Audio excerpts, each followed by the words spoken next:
Okay, so this last talk will be as short or as long as people have questions. We've covered most of the information. This is just like what looking like this eats like. What eating like this looks like. Here I am having a stroke after all this.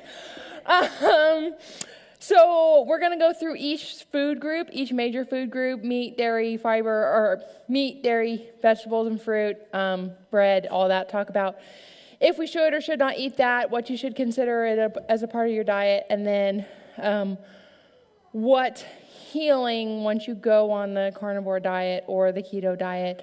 People are starting to use a word like ketovore, like you eat mostly meat, but you have some vegetables from some variety, whatever version of this makes you most comfortable. And then we will have questions if you have any. So, starting out with meat. Obviously, meat is what I believe the basis of any human diet should be. It's the only source of saturated fat, and protein and fat are the best nutrients for our body. They just are. They have everything in it that you need. And I'm surprised that no one has brought this up yet, but the number one thing that people used to say when carnivore was becoming a thing was like, well, aren't you going to get scurvy? Didn't you know that if you... Yeah. So, the people on the ships that were getting scurvy were not eating meat. They were eating bread. So bread uses up nutrients in your body to be digested.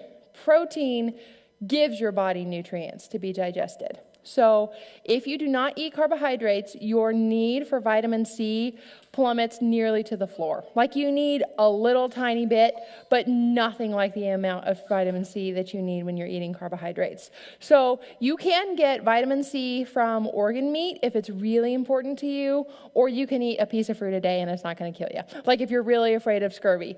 But there are thousands of people doing a carnivore diet and not one of them has scurvy. So... yeah, you will not get scurvy. You just don't eat carbohydrates. Now, I wouldn't recommend eating only meat and bread. That's probably not a good idea because you do need more vitamin C if you eat carbohydrates, but just don't eat meat and bread and you'll be fine. Magnesium is another one that people think comes from mostly leafy greens. So if you need more magnesium, you can get it from seafood. Seafood is like the best source of the trace minerals like zinc and copper and all those like small minerals that are not like B vitamins. So if you incorporate seafood into your diet, you will definitely be covering all your bases. But anecdotally, most people who do just meat of any kind do far superior to anyone who eats any other type of diet.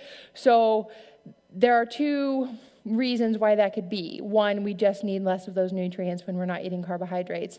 And two would be our body is just more efficient at recycling them or whatever. So for whatever reason, people just don't seem to need as much of those things when they're on the carnivore diet. And you should go by your symptoms, not by what your lab work says. So if you're feeling great and everything is like great, but you get a result back and it's like, well, your vitamin C is low or whatever. It's like, but if you're not having any symptoms, is it really low, or are you just not needing as much? The way that they figure out like what a optimal level of vitamin or whatever in your human body is every year for the first week or two, or maybe it's a month, at some clinic, they take the blood of all the people that walk through the door, and they measure it for all of the minerals and vitamins, and then they average it out, and then they say, that's what you need to have in your blood.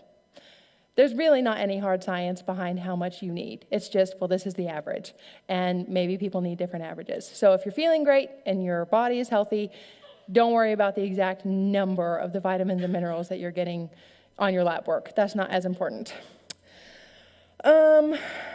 One thing that you will find when you eat a lot of meat is you can go so much longer without eating.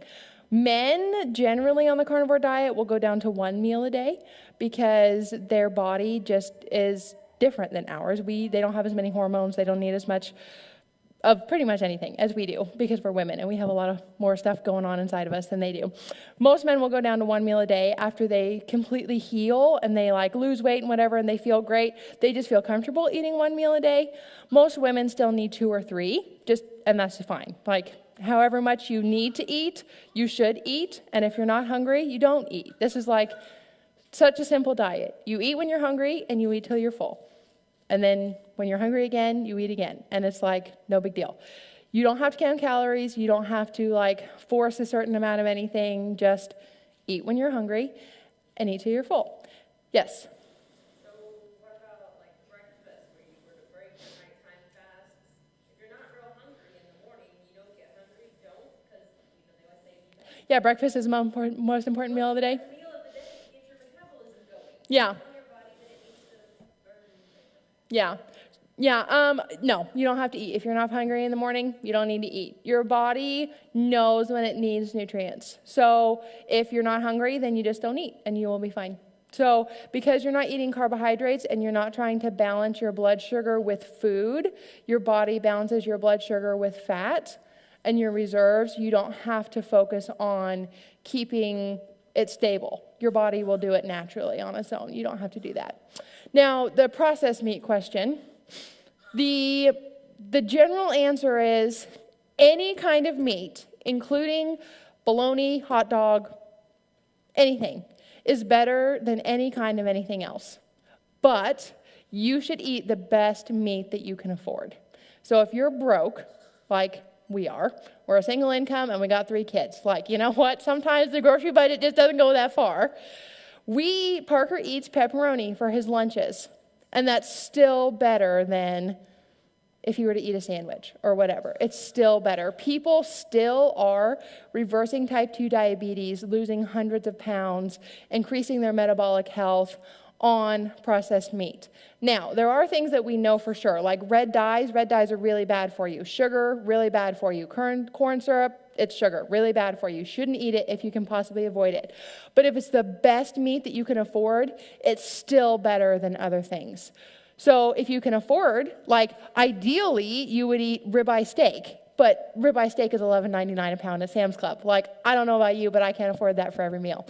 So just eat the best that you can afford. If you can afford the hot dogs that don't have corn syrup and don't have the nitrates, then eat those hot dogs. If you can't afford those hot dogs, you eat regular hot dogs. If you can afford ground beef and eggs and you eat that every day, go for it. Like, we eat bacon and eggs for breakfast pretty much every day. And then the recipes that are in the book, that's pretty much what we eat for dinner. Like, there's not much in there because there's not much to the diet. Like, to bake a steak, you just cook a steak. Like, there's not really a whole lot to it. If you want to cook a burger, you cook a burger. Like, the things in there are just recipes that we can make fit the carnivore diet. They give us a little more variety. So like the chicken salad, and even some of the recipes in there have like avocado oil mayonnaise. That's not the best thing that you can eat, but it's a whole lot better than Hellman's whatever soybean oil.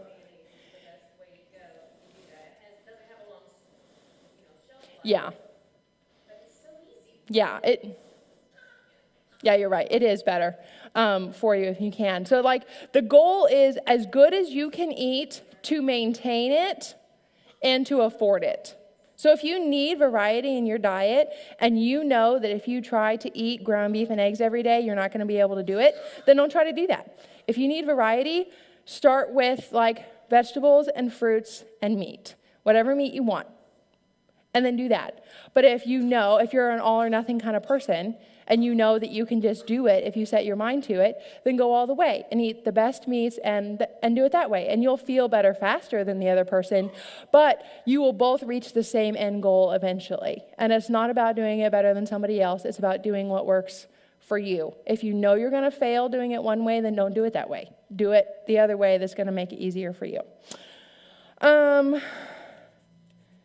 So I eat twice a day. I eat like 6 to 8 eggs in like 6 tablespoons of butter for breakfast, and then for dinner, probably like a pound of meat. And that's just fine for me right now to lose. I'm still losing. I've got like, how much do I weigh right now? I've got like 15 pounds of baby weight left to lose. And so I'm still losing weight eating that. But if you're healing a lot, like a lot of people who have been like really restrictive dieting for a long time or are like really nutrient deficient, have a lot of health problems, some people will eat up to like 4 or 5 pounds of meat a day. How does that not back you up in your intestines? Just honestly. Yeah. Your brain can't wrap around that. So fat is what lubricates your gut, not fiber. So if you have sufficient fat in your diet, you will not be constipated.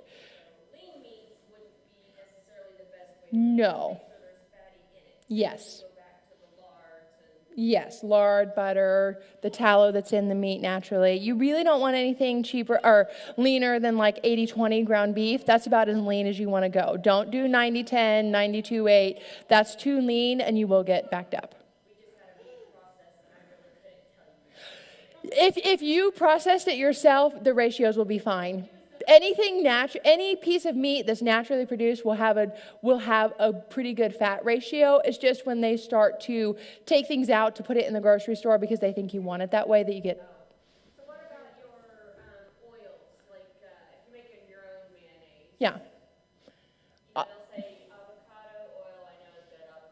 Avocado. Avocado oil is the best oil that you can use as far as oil goes. It's like, it's okay.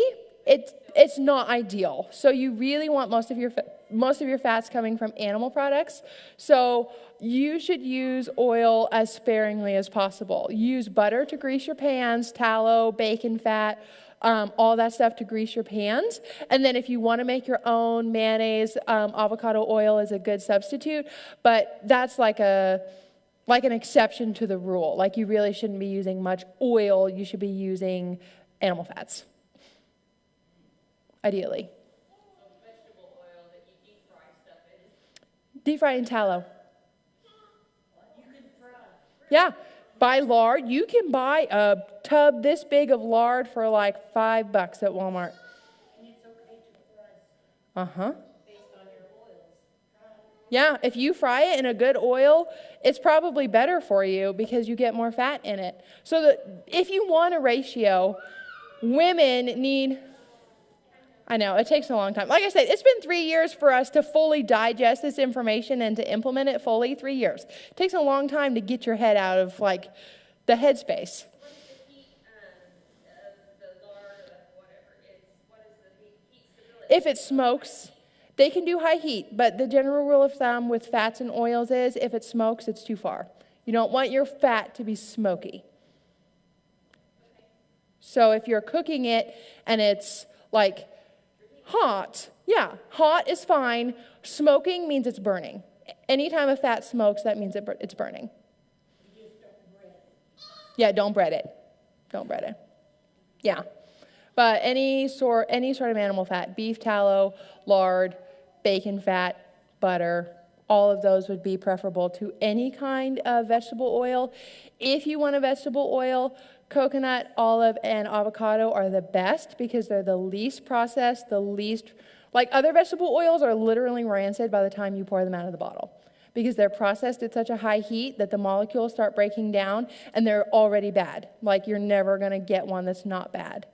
The other oils are processed much more gently, so they're better than seed oils, not as good as animal fats. And if you feel good when you're eating avocado oil and olive oil, then go for it. But if you're like chasing that optimal, like I just want what's perfect, then animal fats would be better. So, and they're like animal fats are pretty cheap too. Like the lard at Walmart is like dirt cheap. Yeah, yeah. Yeah, I save our bacon grease now. Yeah, yeah. Mm-hmm. Yeah. So something, I'm kind of just going to like ad-lib this, I guess, because we'll just do it by questions. But it's easier to go low carb than no carb, or no carb than low carb. Because if you have any carbs at all, your body's always saying they want more of it.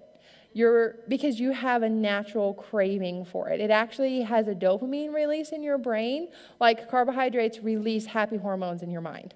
So there actually is a lot of evidence to suggest that sugar is as hard to get off of as hard drugs like cocaine. Like, yeah, because they just light your brain up and you're like, oh my goodness, that was amazing. But then it goes away and you're like, well, now I don't feel amazing anymore. But if you keep doing that, it has the same effect on your dopamine as the insulin does to your blood sugar. If you keep hyping it and then dropping and hyping and dropping, then it wears out and it stops working, period. And that's one of the ways you get depression.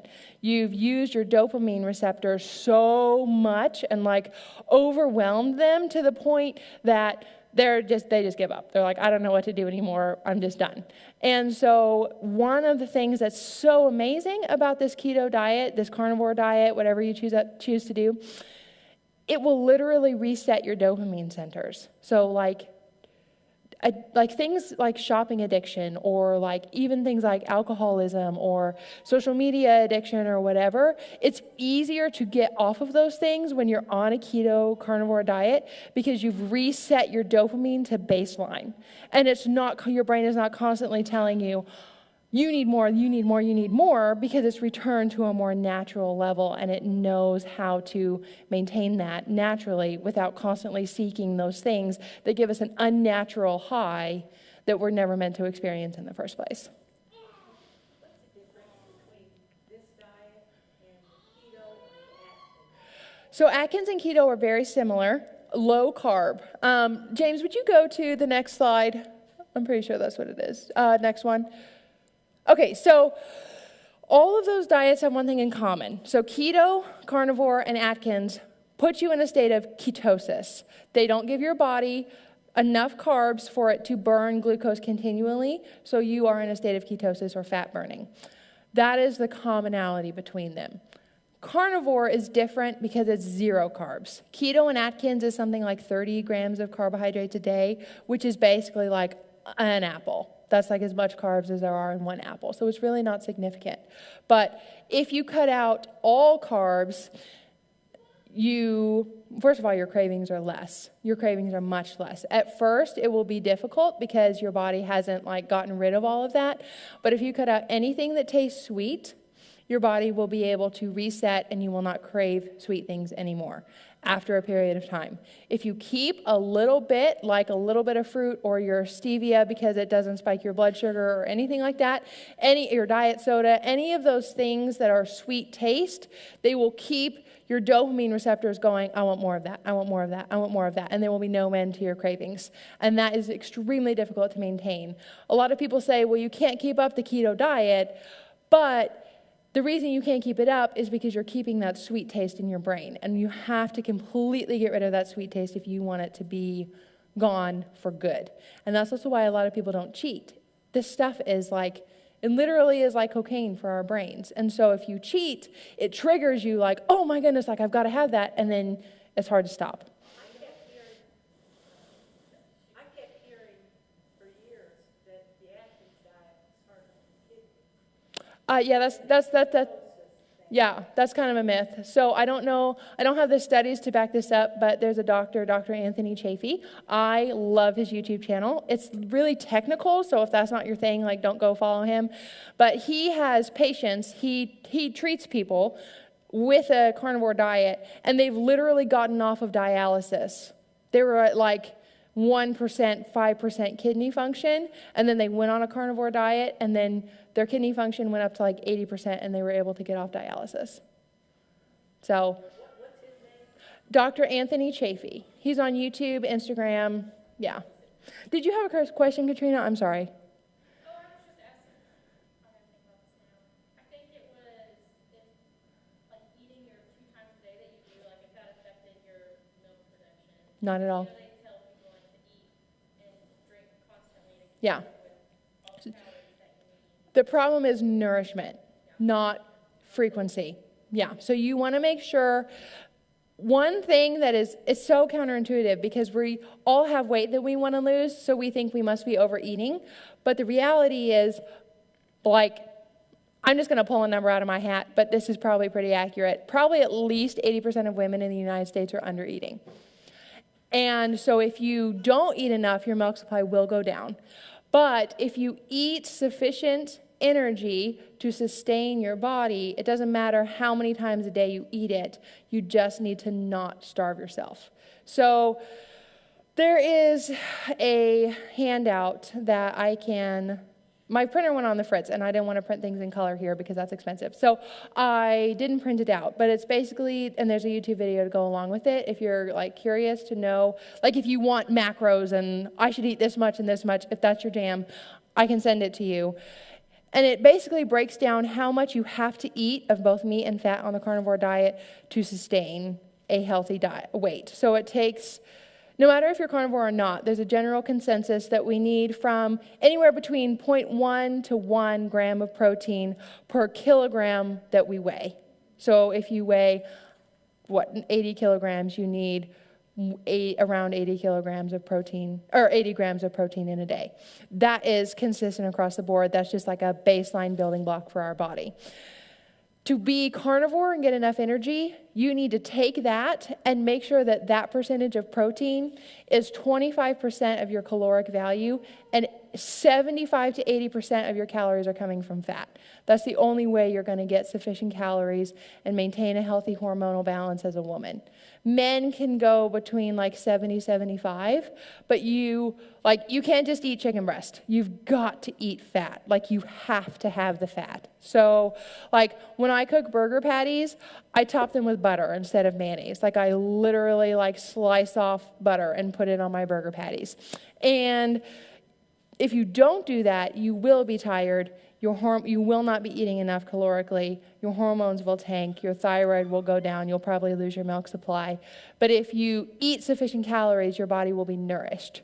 It's not about calories so much as it is about nourishment, though. So you just need to do that. My milk supply has actually increased, and I've started having involuntary letdowns again. And he's 8 months old. Slightly annoying, but at the same time, like, cool. So I guess that's what my body needed. What about other dairy products besides eggs? I call eggs dairy because that's where they're. Yeah, so eggs, great. Some people are allergic to eggs, but if you are not allergic to eggs, eggs are completely acceptable. Great. Like I said, I eat 6 to 8 eggs a day and lose weight. Dairy is a little more complicated. More people have allergic reactions to dairy than to eggs. But if you can eat dairy and feel good, then dairy is perfectly fine. The point is to get out anything that's inflaming your body. So it would probably be good to start like a couple weeks without dairy and then add it slowly, like a little bit of sour cream, like the Daisy kind that just has like milk, or like a little bit of cottage cheese. Think of it more as like a condiment instead of like the main part of your meal. Yes, do not ever buy fat-free. Yeah. Fat-free, low-fat dairy, like, what's the point? And I've been drinking like almond milk because it's my brain is on the low fat. Yeah, no, I would say no. The oxalates in the almond milk, and also there's sugar in most almond milk and a lot of seed oils in almond milk because they have to make it creamy, and almond is not creamy, so they put in oils to make it creamier.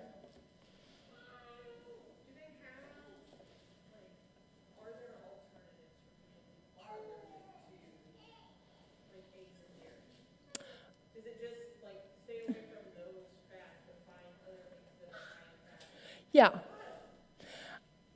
If it's a plant, I wouldn't recommend it. So would you go over one more, James, one more slide? Okay, so these are basic. This divides low carb and meat only into, there's like 2 camps. The undisputed fact, in my opinion, is that you should be in a state of ketosis, which was on the previous slide. I don't know if any of you read it. I'm kind of just going out of order at this point. You want your body to be burning fat, and you want your body to have autophagy. Autophagy is like your cellular cleanup. So the amazing thing about this is if you lose weight in a state of autophagy, you will not have loose skin because your body continuously cleans up all of those cells that are no longer needed, because that's what autophagy does in our body. That used to be called a fasted state. When you were in a fasted state, meaning you did an intermittent fast, you didn't eat for 24 hours, you didn't eat for 36 hours or whatever, they knew that your body would go into this cleanup mode. But you can also achieve that and not be hungry if you just eat meat and fat. You can be in a state of ketosis and have autophagy if you eat sufficient meat and fat. So that's what you want. That's the goal that you want. You can achieve that either through keto or through carnivore. So if you don't want to do just meat and you're allergic to dairy and eggs or whatever, you can eat vegetables. Fruit is kind of a no-no. They just simply have too many carbs. Like, it will take you out of a state of ketosis if you eat fruit every day. You will not be in a fat-burning state if you do that. Vegetables are fine. There are some like high oxalate vegetables like leafy greens, the spinach, the kale, the almonds, like those things are not awesome. Things like squash are less inflammatory. They have lower oxalates. Cucumbers, they are carbohydrates. They are not actually vegetables. They're, yeah. Did you have a question? Oh, I was looking at this when you said the diet, the proper human diet. Yeah. And there was a guy named Ken. Yes, Dr. Ken Berry. And he said, going with everything except it went to the green leafy vegetables. It recommended that if you can have the green leafies, it's just the. Yeah, so he's been carnivore or ketovore for about 5 years, and over the last year has kind of had a change of heart and decided that the vegetables are really not the best idea. But the proper human diet is he's the one who coined the term, and he has a whole YouTube channel. You can go and look at his information. And Ken Berry, Dr. Ken Berry. Now, is it possible, being that I have allergies, I know she has allergies, if you eat the meat and the fat, and therefore you're not overstimulating with all these things that are toxin, that you could no longer have those? It is possible. You can heal food and environmental allergies. If you heal your gut and your immune system calms down and you give it long enough, people can start to reintroduce some foods. So that just depends. Like, that's the two schools of thought. Yeah. Some people really don't just want to eat meat forever. And so that's the ketosis, like the keto diet, low carb, that's their goal. They just want to be low carb, they want to be in autophagy, but they don't want to just eat meat. And that's probably fine, if you're not sick already.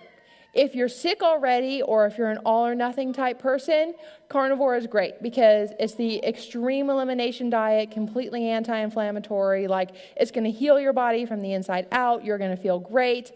And then if you want to do that forever because you feel awesome, great. But if you want to slowly add back in things and see if you still are feeling great, then that's great. The only thing that you shouldn't do is add back in a whole bunch of carbs of any kind, because that will just make you sick again. But if you want to add in vegetables and an occasional piece of fruit or whatever, then that's fine. It really is up to you how you want to do this. But it is easier to do no carb than low carb, especially at the beginning, especially if you have disordered eating, if you've been like restricting and binging and all this stuff over time. It takes time for your body and your brain to heal from all of that. So for some people, it's just easier to go completely all the way. It's easy to serve God hard, but it's hard to serve God easy. Yeah, some things it's just easier to just go all the way. Yes. Oh, sorry, I'll do you next.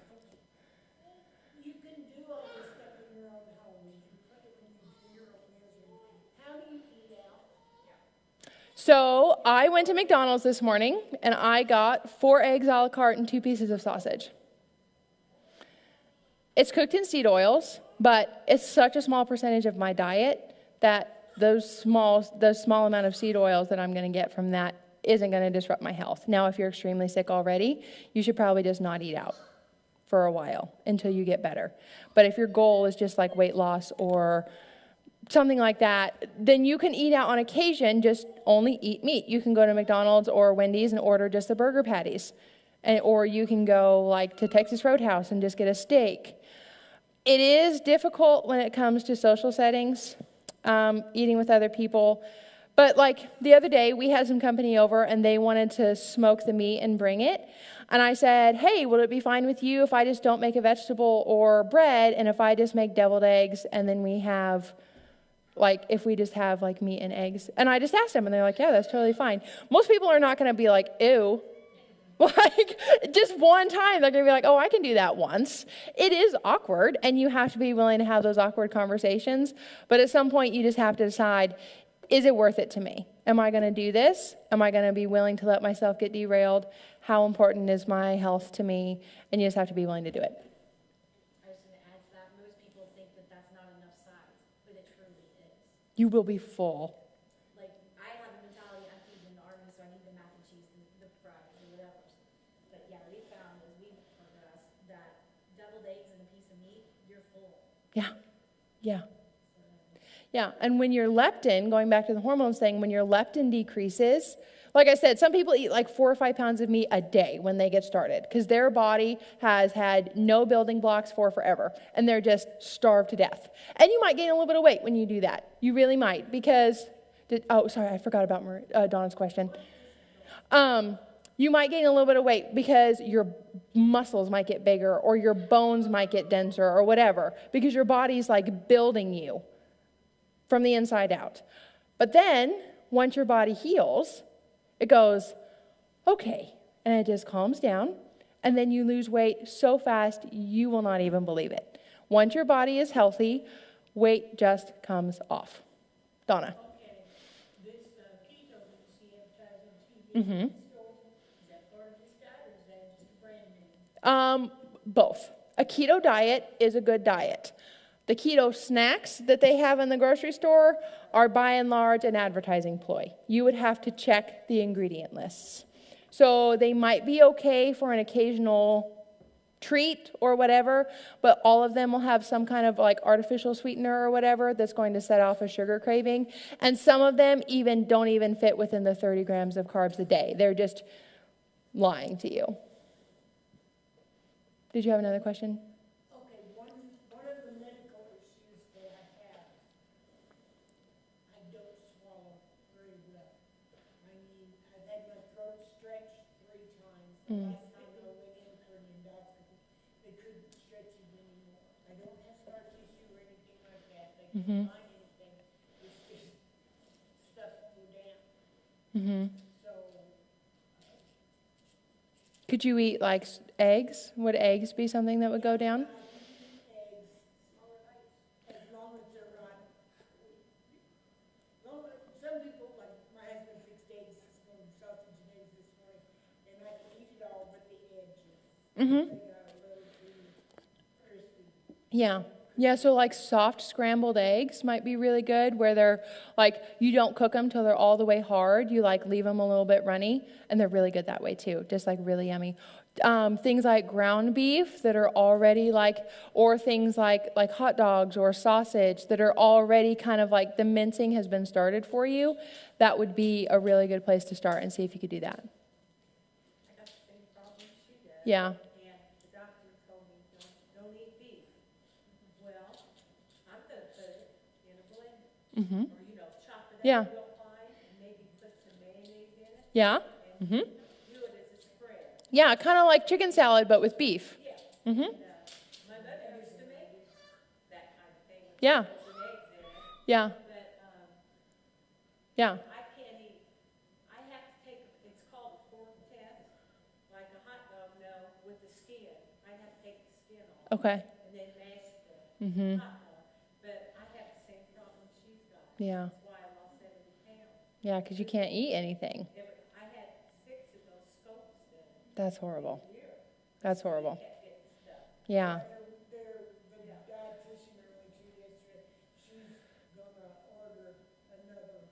Ugh. I just can't figure out why they can't stretch it any further. And I'm like, I think it's like a rubber band, you can stretch it, and then as soon as whatever's holding it out, let's go, it's gonna. Just goes Maybe back. not go back as tight. Mm-hmm. Yeah. Yeah, I don't really know about that. And my guess would be that there's probably something related to like lack of muscle tone or something. Yeah, so my guess would be If you consistently give your body enough protein, that problem might get better over time. But for now, just eat the soft things that you can eat. There's no anything that says you've got to eat a raw steak. Like, you don't got to do that. Just eat what you can eat that falls within the protein and fat needs that you have, and then your body will be able to take care of it. Well, if I order a steak, I'm gonna tell you just to break his leg, wipe his nose, and bring it here. Mm-hmm. Yeah. Yeah, that's a good way to eat steak. Okay, does anyone else have any questions about what kind of meat or how? Yes. You can eat chicken, make sure you're still getting sufficient fat. So eat it with bacon or with butter, or eat the dark meat chicken or with the skin. Your biggest problem is going to be getting enough fat if you're eating a lot of chicken. So you're just going to have to keep an eye on that. Signs of not enough fat primarily would be low energy and constipation. If you're constipated or you don't have a lot of energy, it's because you're not eating enough fat. So yeah, got to be doing that. We've talked about fruit, vegetables. Is there anything else we need to go over with that? Okay, so just a quick word about grains. When Weston Price did his studies, several of the cultures that he studied ate some things like rye sourdough bread and were still extremely healthy. The problem with that is our modern grains have been hybridized, and it's made them harder because we want them to last longer, we want them to store longer, not go bad as fast, and it makes it nearly impossible for our guts to break them down. There is a case to be made that once you heal, sourdough homemade bread can be a part of a human diet in moderation. But the problem is all of us who are adults already have been given, our bodies have just been so depleted and damaged for so much time, it will probably be difficult for us to ever heal to the point that bread is okay for us. I will occasionally make homemade bread for my kids and let them eat it, and I don't think it's going to wreck them for life.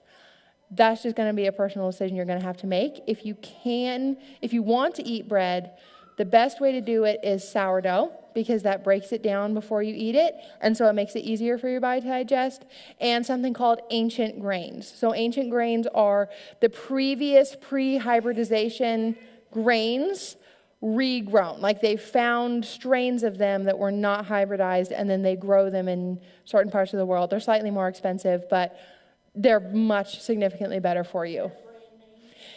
Ancient grains is a type, not a brand, but if you Google it, you will come up with the right thing. They are full of fiber, though, so I don't think they should be a daily part of your diet. Like, probably not great for you every day, no matter what. But if you want to eat bread, if you think, well, Jesus was the bread of life, so I should be able to eat bread, which some people have actually made that argument. Just see how you feel. Don't do something that makes you feel bad. You should feel good, so if you're not feeling good, something needs to go. I don't think you need any vitamins but the iodine. If you eat enough meat and enough fat, I don't think you should have to supplement with vitamins, period. I don't take any even when I'm pregnant, and my labs have always been good. My vitamin levels have always been good. My kids are healthy and developed well in the womb. So the next part, I don't think there's anything else about the food specifically. I'm kind of just going completely off book now, so. Okay, so the last part I really want to talk about is what this is. This is not a weight loss diet. This is not, we're so used to just, well, we're going to do this for a time and lose weight, and then we're going to go off of it, and we're going to be fine, okay? This is a healing protocol for your body. Because of that, like I said, not everybody loses weight right away. If you've been doing a lot of fasting, a lot of restrictive dieting, a lot of calorie counting, a lot of cycling, and you've wrecked your metabolism, you might gain weight when you start eating enough healthy food. You just might. And you can't let that discourage you because your body is doing the work. And if some people do lose weight, like Jordan Peterson was saying, he lost 7 pounds for 7 months. until he lost, or whatever, however many months, and he lost like 50 to 70 pounds. Like, some people will lose weight rapidly and will lose it right away. It just depends on the individual. What will happen is you will get better. Your body has the ability to heal itself when it's given what it needs. So when you nourish your body, this is what this is. You are nourishing your body. Like, think of it that way. Like, you're not restricting, you're not cutting back, you're not, oh, I'm trying to lose weight, so even though I'm only eating meat and fat, I'm going to eat a little bit less than I need to feel completely full. Like, no, don't do that. Do not do that. Do not undereat on this diet. Don't try to punish yourself for being overweight or sick or anything like that. It's not going to work, and it will make you sicker. You need to give your body the nourishment that you need to be healthy. There might be some adverse side effects when you first get started just because you're sick. Like I was talking about the oxalate rash or whatever. When you start eating a lot of fat, some people get diarrhea because their body doesn't have enough bile in it at first. So you might get diarrhea for a couple of days or weeks. You can just cut back on the fat a little bit and gradually increase it. Cut back until you're not getting diarrhea. You will still be able to do this. You're just going to have to do it gradually. Your body still produces and stores. It actually kind of creates an artificial gallbladder, your body does, after you have your gallbladder removed. And so if you do it gradually and slowly introduce fat at significant levels, then it will increase the amount of bile that you're making, and you will be able to eat sufficient fat. So it's not going to happen overnight. This is going to be a change. It's completely changing the way that we've eaten our entire lives. So if the first step you want to do is cut out all gluten. And then in a month or two, you want to cut out all fruit. And then you want to cut out grains. And then you want to cut out vegetables. Go at your own pace, do what you know you can sustain, but my recommendation would be set timelines. Don't just be oh, I'm going to do this when I get around to it, because you're really not going to get around to it. So set goals and timelines for yourself. I really feel like a community is helpful, people who are doing the same thing, because a lot of people give you funny looks, and a lot of people, the social settings are hard, and it's different than everything we've ever done. There are carnivore groups that you can find on Facebook that are just full of information and encouragement and all of that. So do that. So you could get diarrhea if you eat too much fat right at first. So if you have diarrhea, eat a little bit less fat. If you're constipated, eat a little more, and gradually increase until you're about at that 80% mark, which I can give you the handouts if you want them, or you can watch the YouTube video and see what 80% actually looks like. You might get eye crusties. That's oxalates coming out of your body. Eye crusties, filmy teeth in the morning. That's another oxalate thing. Rash. Your joints might get a little more sore. That's another detox thing. These are all very temporary. If they last longer than 2 to 6 weeks, that's a sign that you haven't restricted enough. If you're still eating vegetables and you still have symptoms after 6 weeks, it's probably because your vegetables are causing you a problem.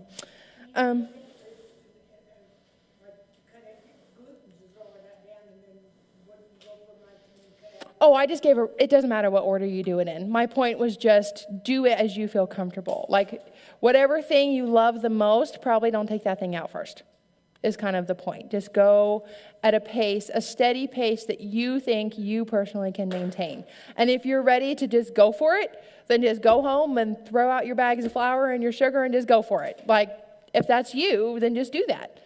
But if that's not you, then go slower. And just know yourself and try to make the best decision for what you would think would be.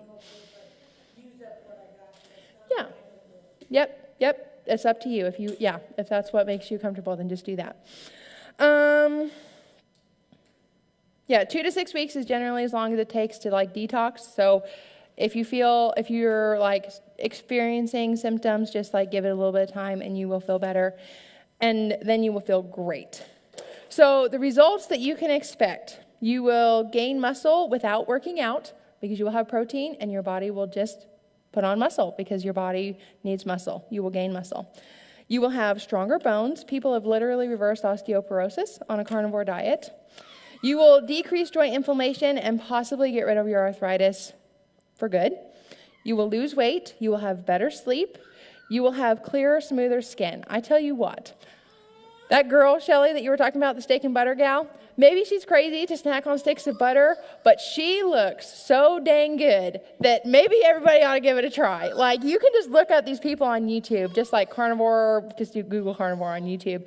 And like these women, their faces are just flawless. And it's just because their body has enough fat to nourish their skin, and they've got like no wrinkles and no acne and no dry skin, and they just look perfect. And they're like, some of these women, there's one that I shared on my Facebook page a while back. She's like 84 years old or something like that, and she looks like she's 50, like legitimately. And you know it's not like artificial because she lives in like deepest, darkest Canada. Like, she literally lives on some ranch in the middle of nowhere in Canada and has just eaten meat for 65 years because she didn't want to take the time to garden and she didn't have a grocery store close. So she just ate meat, and she had 10 children all by herself, delivered them all on her own, and looks fantastic. So you look good and you feel good. So like, what better combination is there than that? One of the things that's a little bit funny, but like also kind of a perk, you will not get saggy boobs because your breasts are made out of fatty tissue, and if you eat sufficient fat, they will not deflate after breastfeeding or getting old. I know, like, I know it's like they completely go away after a baby, and you're like, oh, that was unfortunate. This way, there was a time frame when I didn't eat and it was very unhealthy and I lost a lot of weight after I was small. But they were deflated and it's Yeah. Sorry, James.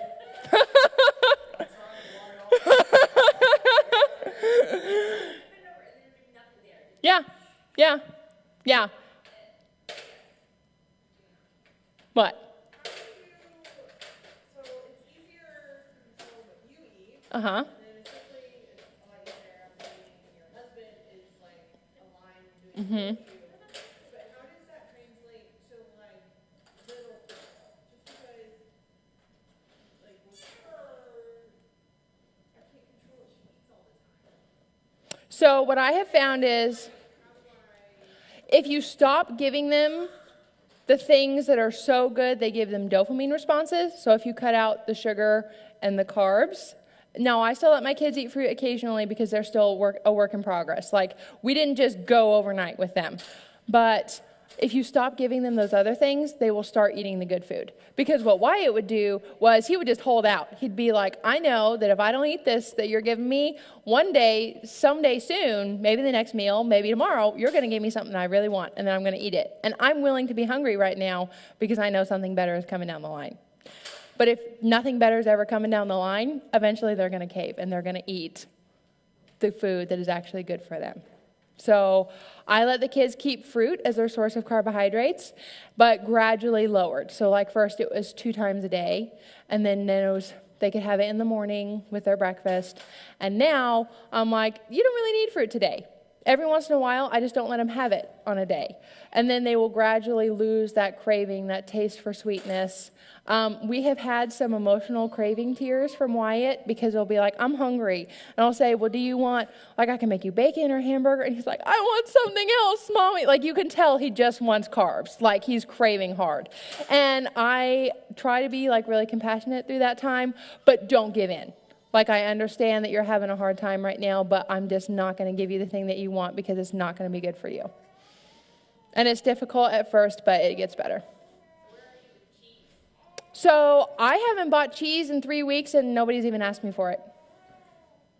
I just stopped. I don't know. I just didn't buy it one time, and we used up all that we had in the house, and it just it just wasn't necessary for us. Like, you can buy cheese if you want to buy cheese and put it on your burgers or whatever, but I don't know, for our family, it just didn't seem to be necessary after a period of time. Yeah, but especially in the beginning, it helps, like, when you're eating burger patties or whatever 4 or 5 times a week. It's just like, a little bit of variety would be nice. What we did is we just went to block cheese. We took out the shredded cheeses that had all that junk on it. Yeah, anti-caking. And we shredded our cheese and do just straight block cheese instead of slices, so no process in that regard. And there's still process, but not at that.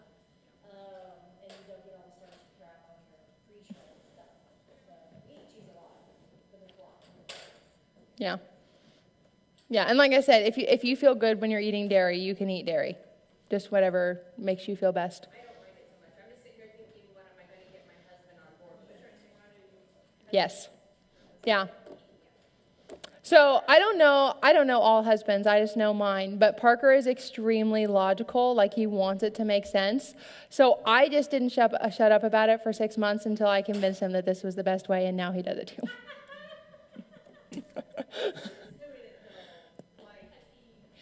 So if Parker stays strict, he is like a different person. He has a very strong addiction to sugary drinks right now, like his sweet tea on his way home from work. That's like hard for him to give up. So I don't buy it. It's not allowed in the house.